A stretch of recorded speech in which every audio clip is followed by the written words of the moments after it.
What does it take to be great in any area? As a matter of fact, what does it take to be legendary? To take it to a sports analogy, Kobe Bryant used to treat all the rookies with this sentence: be legendary. You know, I understand that when you finish watching this video, I'm pretty sure the word average will be vanished from your vocabulary, and you have a different understanding of what great and legendary means. Don't believe me? You keep watching. Let's go.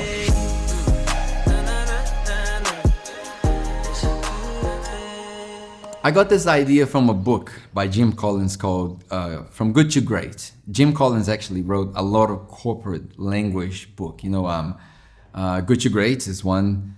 Built to Last, story of businesses like Coca-Cola and how the mighty fall, the idea that these businesses are falling. So when I read those books, I had this idea, or this question actually: what does it take to be great? Like when we talk about a business, a corporation, we can see values and strategies, but what about my personal life? What does it take for me to be great at any level?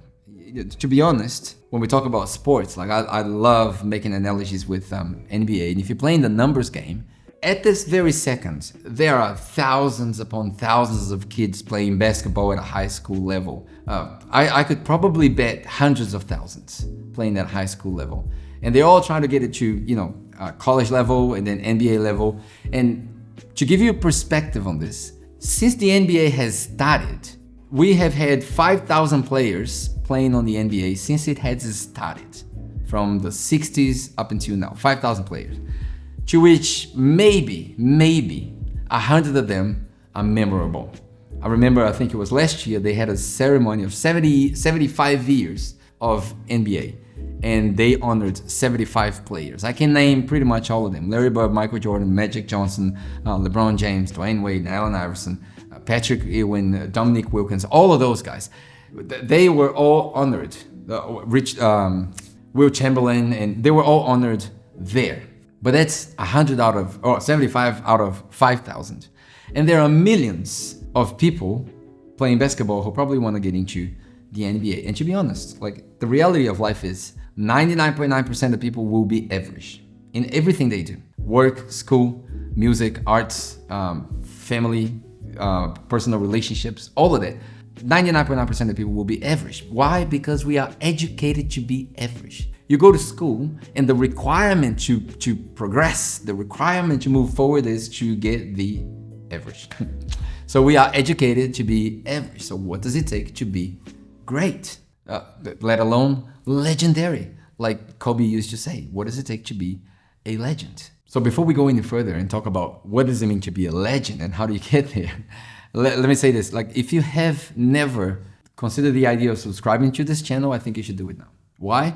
First, because we're taking this thing to a whole nother level. All right, we are producing something that actually means and adds value to people's lives. Like, you can browse on YouTube for a bunch of stuff, but if you are watching this video, it means that you really enjoy what we do and you get value out of it. And it's free, man. So subscribe to the channel.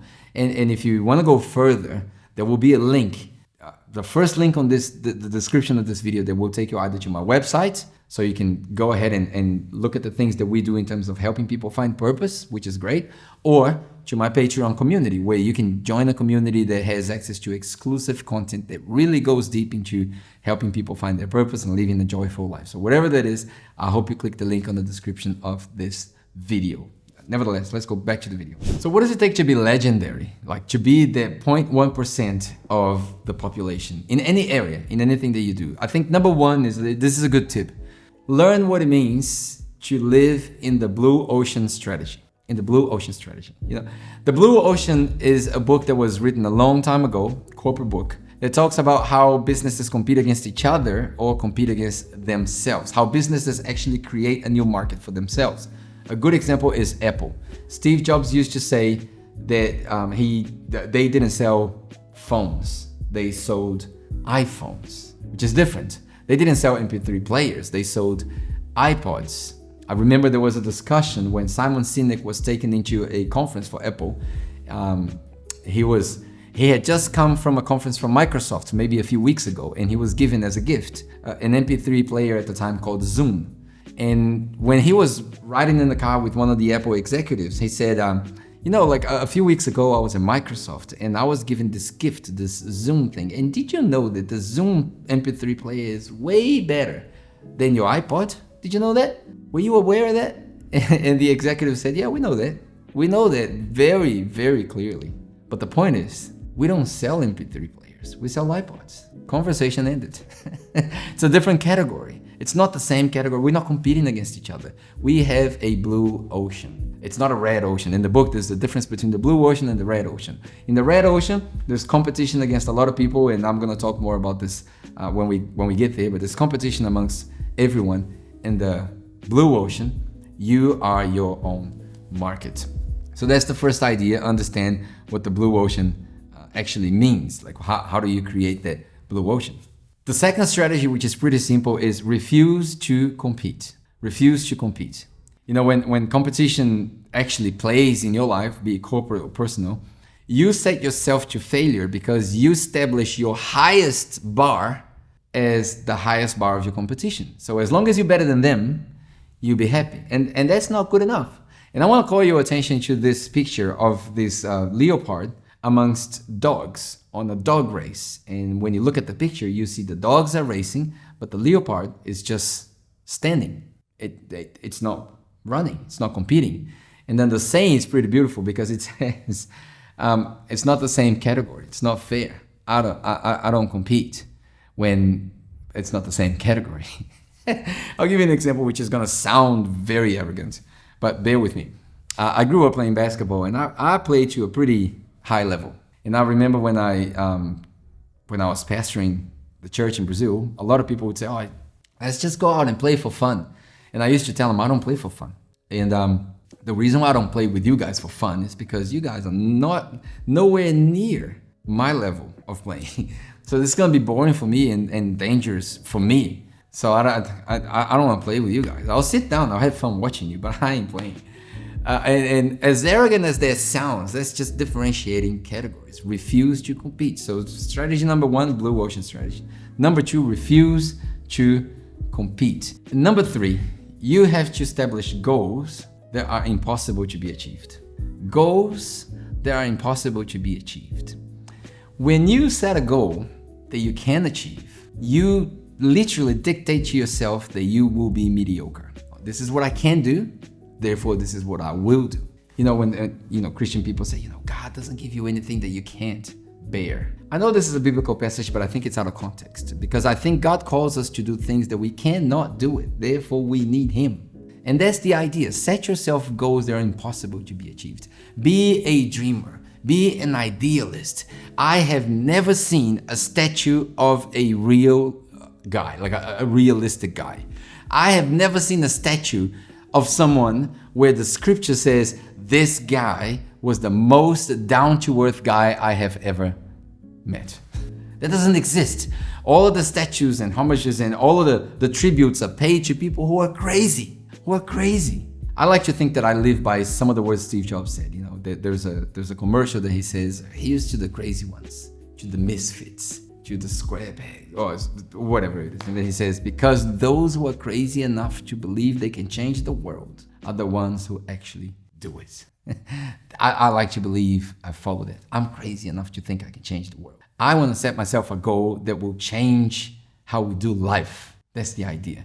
I'm pretty pissed with the fact that people go through life not knowing why they're here. So my goal is to tell everyone before it's too late that there is a purpose for life. How am I going to do that? Well, that's pretty impossible. Therefore, I need God. That's the idea. I set myself a goal that is too big that I can't achieve. That's how you become legendary, because the definition of a legend is someone who's extremely notorious person, someone who has changed the course of life. So, blue ocean strategy, refuse to compete, and set yourself impossible goals. I know people will tell you, set yourself a goal that's achievable, that has a time frame. No, set yourself a goal that you're gonna die on that hill if necessary. When John Kennedy said, we're gonna put a man in the moon, that was 1963, I think, or 62. The man landed on the moon in 1969, I believe, if I'm correct with the dates. But what he had said is, we're gonna put a man in Mars. And apparently, the legend says that the engineers in NASA said, that's impossible, let's go for the moon. Look at what's happening now. John Kennedy is not here anymore, and we are trying to go to Mars. Martin Luther King Jr. said the same thing. I have a dream that one day, such. Martin Luther King died in 1963, and only now, in some places, we're starting to see the result of his dream. With all that said, I think we need to aim for being legendary. Aim for being legendary. If you've watched this video here so far and you've enjoyed it, it's a good sign that you're not the normal, the normal type of people. You want something more. So, as I close this video, my hope for you is that you really get inspired by this and change the way you do things. How to go from good enough mindset, put that aside, to great, one amongst many, maybe amongst millions, to legendary. Someone who changes the course of life. I hope that's you. And I hope you've enjoyed it. Every Friday there's a new video here. And like I said, you can subscribe to the channel, or you can go to the link down below, either to one of the courses that I'm preparing for you, or to my community on Patreon, which I would love for you to be part of. I'm pretty sure you can benefit of that. As a matter of fact, I'm gonna go there right now, and I'm gonna do the extended version of this video that contains, let me see, two incredible mindsets that will help people on their journey to become legendary. Now you're probably asking yourself, Pedro, who are you? Are you legendary? You keep watching, my friend. You keep watching, and you might not see it in this lifetime, but I believe that it will be generations from now on that will come across this thing and go like, man, this guy was speaking my language. Maybe hundreds of years later. That's how much of a dreamer I am. All right, so thanks for watching so far. Subscribe to the channel. There's this little video that's coming up here. Just watch it. You'll love it. It has to do with what we were just talking about. Watch it and let me know what you think. All right, God bless, and I'll see you on Patreon.